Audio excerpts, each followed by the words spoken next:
Very much. And it's over to you, Rabbi Phillips. There we go. Thank you, Rabbi Jackson, for inviting me to speak here and for all of you to stick around to hear what I've got to say. In the words of the late, great Max Bygraves, I want to tell you a story. This is a story that I heard about 20 odd years ago. I was studying the Smicha, and in addition to all the various forum I was studying, I downloaded from yutorah.org, which is Yeshiva University's repository of thousands and thousands of shirim. So I downloaded the shirim from the various Rabbonim who were doing the subject of Isvaheta, which is what I was doing. And one of them was Rabbi David Miller, who is the head of the Grus Kollel, which is Yeshiva University's Kollel in Bayit Begun. And he told the following story. I think he'd invited over some girls for a Friday night meal or something. And one of them asked if she could have a word with him in private. And she told the following.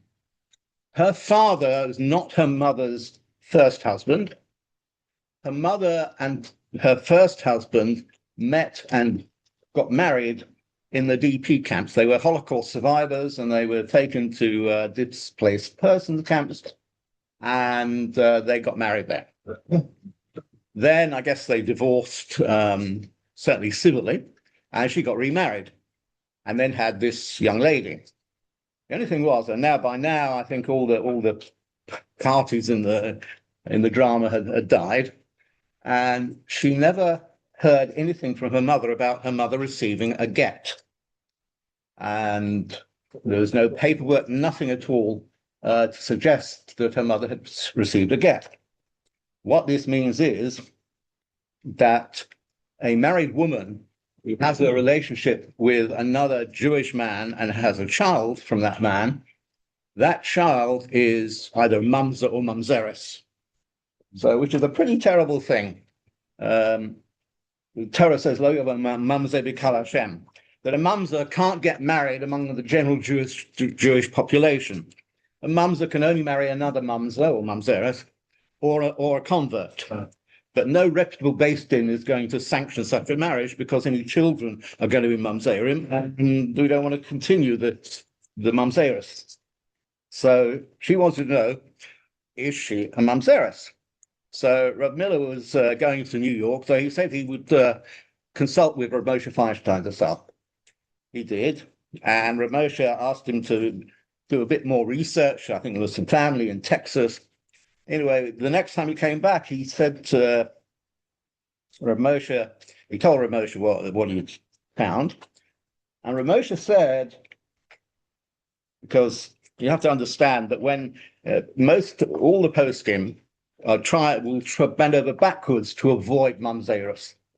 And the very first thing you do is to look at the first wedding, because if there's anything wrong with the first wedding, then it could be that the woman's not a married woman, in which case there's no mamzeres. So he said, you have to know that in the DP camps, there were lots and lots of Choshev Rabbonim, and all the marriages there were done absolutely 100% Kedas Moshe Yisrael, which is quite surprising when you think, these people have been to hell and back, and yet they still managed to maintain the normality of having weddings and kuppah and everything. So he said, because of that, and he probably had tears in his eyes when he said this, he said, if this young lady were to come to him and ask, is she mamzeres, he would have to say, yes, she is. So Rav Miller went back to Israel and saw the young lady and said, look, all I can suggest you do is go and consult with Rabbi Yosef, Rabbi Ovadia Yosef Zatzal. So she did. And this is the part of the story where it's a bit vague because we don't exactly know, but I think we can make an educated guess. He sat down and wrote out what I would think is a tshuva saying why she's not a mamzeres. And I think probably that he used what's called the device of sveka, which is a double doubt. So how does this work?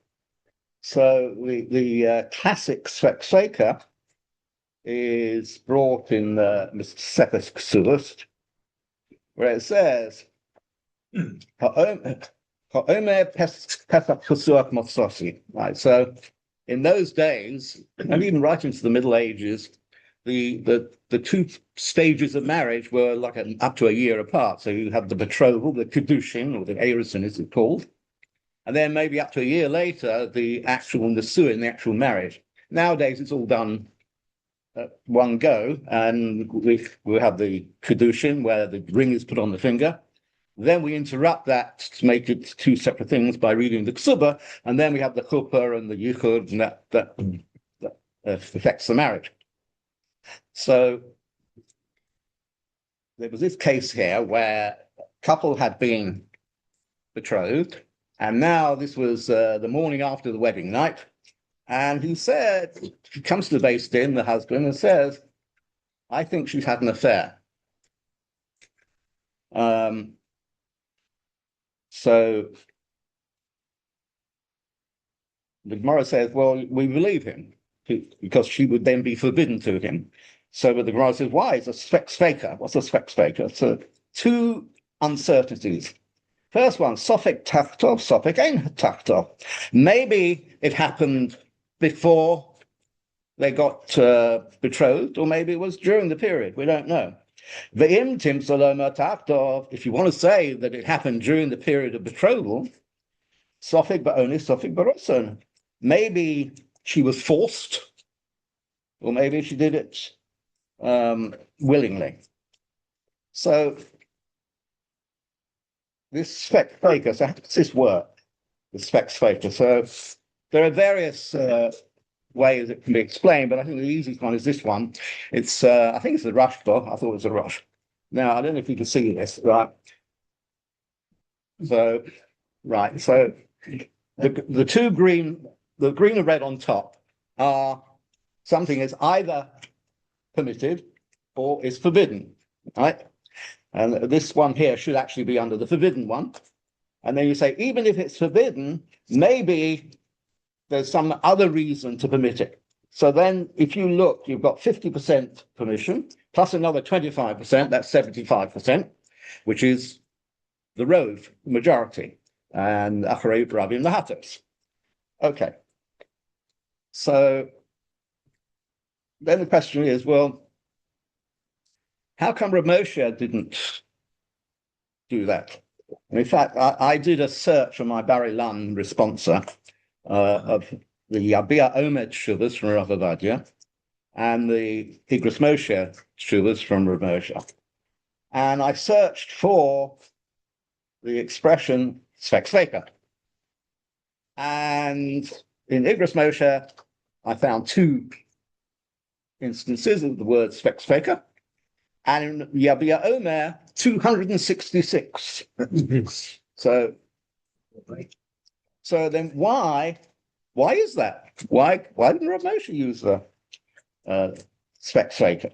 So if you go to Siman 110 of the Yoredea section of Shulchan Aruch, you'll find towards the end the discussion about svek. And the Shach, who I've got his little, he's Shabtai Meir Cohen, right? He was born in 1621, right? He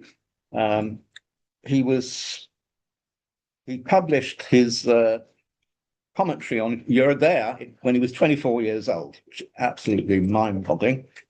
So he wrote 36 principles of svek, dealing with svek, right? And how you can possibly make one or not make one. And number 36 is as follows: that the dinim of svek are deep and as wide as the sea. There are so many different details, and each one is different from the other. And he ends up by saying,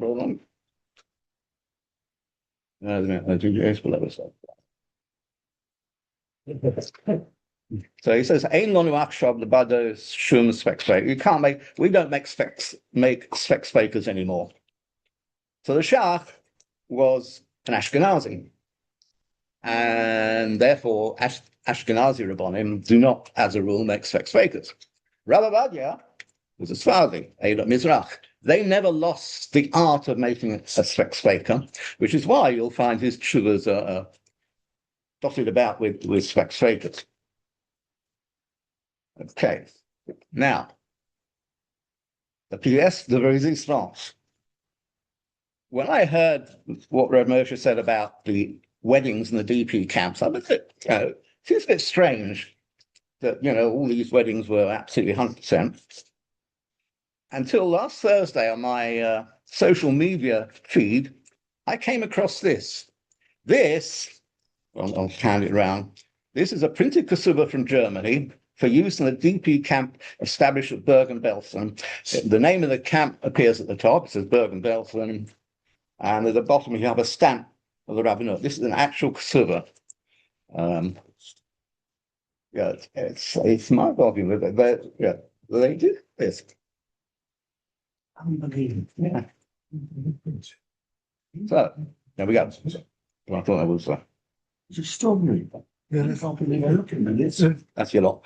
Yeah. Okay. Thank you very much. Thanks for that. Does anybody Just show this. show that this the Kasuba's coming round? Can I just have this a second, please? Just one second. Yeah. Yeah. Okay. So Stephen, was this going Well, Moshe, if the question had been asked, then yes. According to Rabbi Vadia, probably not. It's like a lot of these things. You have these tshuvas. People ask these questions, difficult circumstances. You never find out what happened in the end. You just hear the rabbi's answer. If you do this, this is okay. But we never hear, did she get married? Did she have children?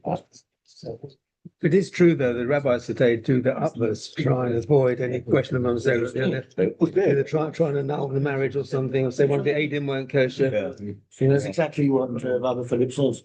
If you go to the previous marriage, always the way to one of the Adim. One of the Adim wasn't kosher. Try and make something wrong with that original. In America, the rabbi will say to the chassan and kala, well, you choose one and you choose one, and they'll choose, and the rabbi won't look into it carefully enough, and they'll discover the fact that they're related to someone, and therefore possibly remain. Okay. Extraordinary about that. We're having a discussion here. Those on Zoom, we're going to cut you off now. Okay, we're having a discussion locally anyway. We'll see you all next week, those on Zoom. Thanks for joining us.